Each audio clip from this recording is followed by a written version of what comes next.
கீன்வாவோட நல்லா நிறையா முட்டைக்கோஸ் சேர்த்து இன்றைக்கி ஒரு உப்புமா செய்து பார்க்கலாம்.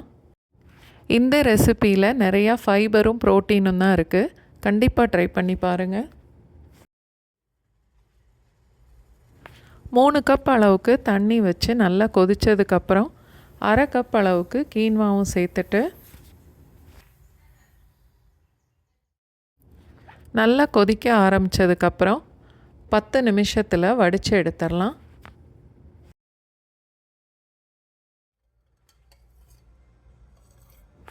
நான் 2 டேபிள் ஸ்பூன் அளவுக்கு எண்ணெய் சேர்க்குறேன். 1 டேபிள் ஸ்பூன் நெய், 1 டேபிள் ஸ்பூன் எண்ணெய் வேணும்னா கூட சேர்த்துக்கலாம். 1 டீஸ்பூன் கடுகு, 1 டேபிள் ஸ்பூன் கடலைப்பருப்பு, வேணும்னா 1 டேபிள் ஸ்பூன் அளவுக்கு நிலக்கடலை கூட சேர்த்துக்கலாம்.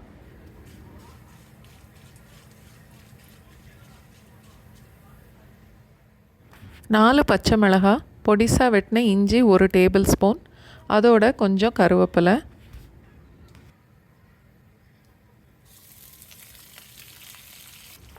நீளமாக வெட்டின வெங்காயம் 1 கப் அளவுக்கு,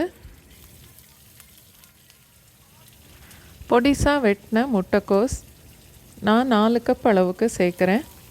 3 கப்பு சேர்த்தா கூட போதும்.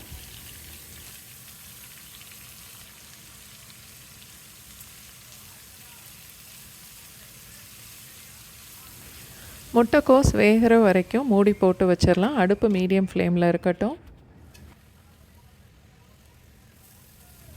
அடிக்கடி கிளறி விட்டு மறுபடியும் மூடி போட்டுறணும்.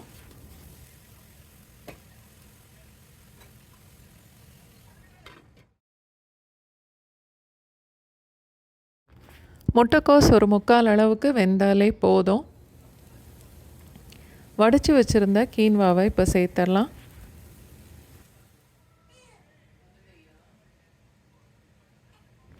தேவையான அளவுக்கு உப்பு,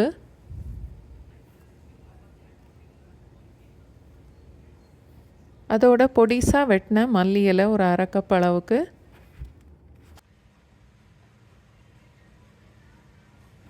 வெயிட்டை குறைக்கணும்னு நினைக்கிறவங்க இல்லை டயபெட்டிஸ் இருக்கிறவங்க எல்லாருமே இந்த உப்புமாவை நைட்டு டின்னருக்கு செய்து சாப்பிடலாம்.